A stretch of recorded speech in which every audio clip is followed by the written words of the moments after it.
Alright, so today we're going to talk about someone who I was only introduced literally in the last, I would want to say, year and a half, and that is Moneyman.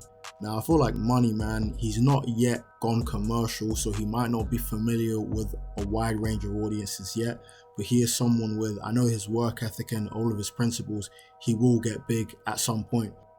I found out about this guy during the pandemic because he put out an album called the Epidemic album, and then I started watching his interviews and I realized I've never seen anyone in this generation, I don't think at least, spew so much knowledge. And it's ironic because his name is Moneyman. I just assumed, oh, okay, his name is Moneyman, he likes to get bags, he likes money. But no, he actually has so much knowledge behind it. And if you go on YouTube and you go on his Instagram, he's got so many gems referring to talking about how you can make money off having good credit, different things that you can invest in, health. Like, he talks about so much stuff. He's got so many gems, and I don't even see this guy as a rapper at this point. I see him as an entrepreneur who happens to rap. It's kind of like when Jay-Z used to say that he was a hustler that knows how to rap. I think Moneyman's exactly the same. And now the fact that he's got all of these investments and everything like that, I do believe at some point he will probably be a billionaire. And if not a billionaire, he's going to be real close with that mindset that he's got. So I really wanted to delve into the mind of Moneyman. So I've got one interview with probably like 100 gems in this interview. So I'm going to just break down 3 key points in that interview that he highlighted so we can understand how he used them to gain success and how he's used that to remain relevant, even though he might not be the biggest rapper at the moment, but how he's used that all to still remain relevant and get even richer, even though his music isn't mainstream yet. In this next clip, we got Moneyman talking about having confidence and how knowledge is power. For sure, the more I learn, like you just said, the more I learn, the smarter I get, the more confidence I get because I know more stuff. A lot of people lack knowledge, so it ends up in lacking confidence. Yep. A lot of younger kids lack confidence because they don't know much. Yep. So the more, like you just said, you study, you put money into yourself, that could be working out, that could be getting your physique right, whatever. Building your confidence up. They just got to work towards something. You can't just sit around talking about building my confidence and you're not really putting in no work. You got to put in some work. Knowledge is power. I heard that when I was so young and it took me so long to understand it, but now it's all making sense. And Moneyman broke it down here so simply. The more knowledge that you've got in a subject, or in general, the more knowledge you've got, the more you're naturally just going to puff your chest out and be a lot more confident because you know that you know more than everyone. So I think the fact that even before he started blowing up in the rap game, he had so much knowledge in general that he came in with all this confidence. He had the leverage. He came into the game and he put $250,000 in, right? The fact that he had that knowledge to get that $250,000 gave him that confidence. So because he had all of that confidence, he was a lot more free when it came to his creativity, when it came to making the music, right? So he didn't have to listen to those outside opinions and get that validation because he knew within himself, because of that confidence, that he was just the most powerful. And I think what drew me to him is the fact that I listened to a couple songs and I heard him speak, and he spoke with such a confidence that I've never heard from someone who has only just started kind of putting out music not too long ago, which kind of just struck me. Yeah, and in that second part of the clip, again, that's super important. I think you can't gain confidence by sitting around being passive and not doing much. So I think the first key to gaining that, if you do lack some, even if it's not maybe being book smart, it will be setting some goals.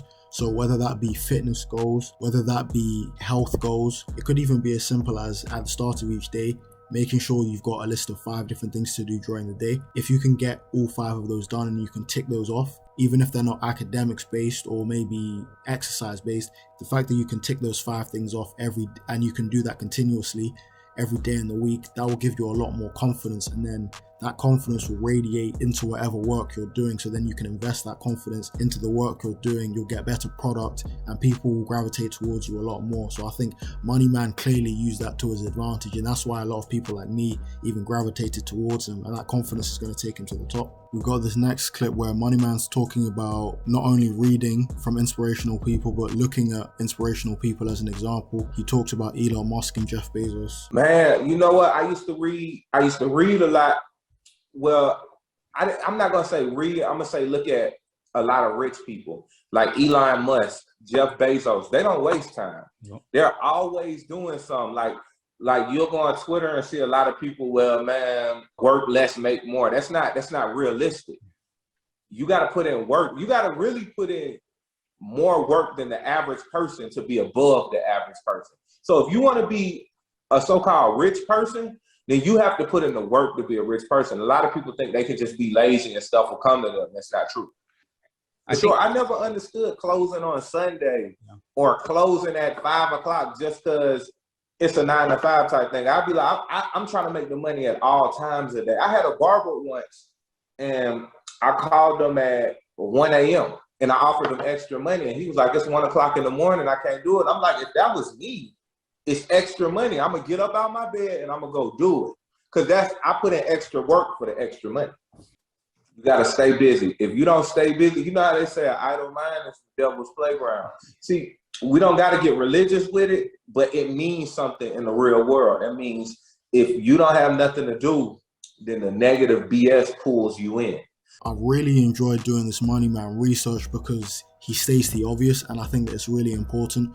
So nowadays, especially on social media, if you do go online, there's a lot of these get rich quick schemes. There's a lot of these things saying that there are ways to work less and get more money, and it all sounds good and it all sounds like it's possible, but in reality, all of these are excuses to get away from hard work, and that's kind of what Moneyman is saying. If you want to be above average, then naturally you're going to have to work harder than those people that are above average, and that's led into the mindset that he's got with regards to his 24 hours. So when he was doing his research, looking at people like Elon Musk and Jeff Bezos, even the fact that he used those examples are amazing. The fact that he's aiming for the upper echelon and the top of the top. He used those examples to kind of say how he noticed that they utilize their 24 hours, they don't waste time, and that's very, very key. A lot of people, they waste idle hours in their day, and they feel as though they're working as hard as they can, but they're not fully efficient with their time.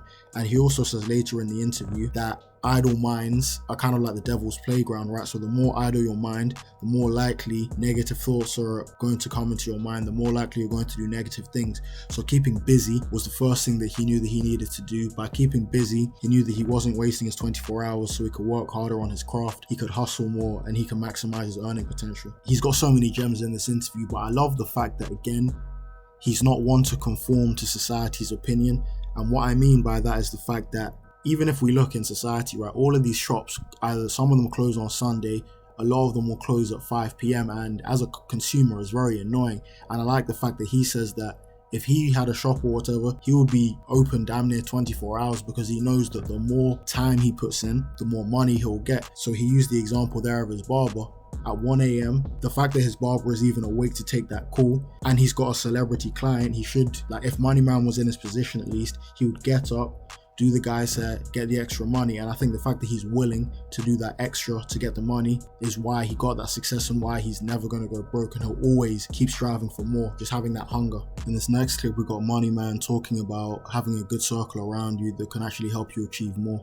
What's so crazy is when I changed my circle, when I met certain people is when I started making more money. But before that, my circle was lazy people.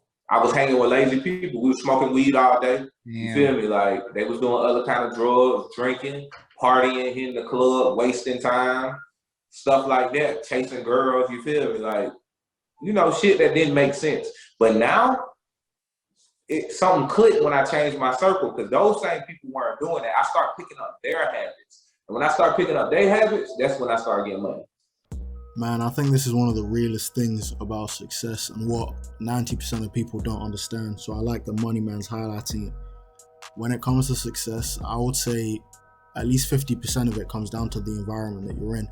As Moneyman said there, he noticed that when he was hanging around certain people that were a lot more lazy, a lot less driven, they was just chilling a lot more, naturally, like, regardless of any ambition that he's got, regardless of his personality, naturally you're going to pick up at least some of those kind of habits.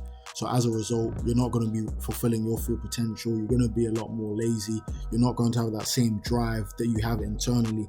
So he noticed that as soon as he started hanging out with people that were richer and had actually achieved something in life, naturally as a byproduct, I think it's kind of human nature where you want to fit in, you want to be accepted, right? So if you're hanging out with smart people that are actually doing something with ambition, then naturally you don't want to be that one person that doesn't have anything going on. So naturally you're going to work harder. So that's when he started watching all of his podcasts, watching his Steve Jobs interviews, watching his Gary Vee interviews, listening to whatever investing knowledge he needs to, reading up on his crypto stuff. That's when he started all of that, when he managed to change his circle.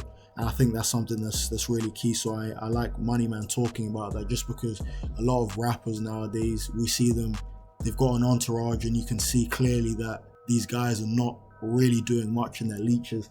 But Moneyman decided to cut out the leeches, and that's when he got his success.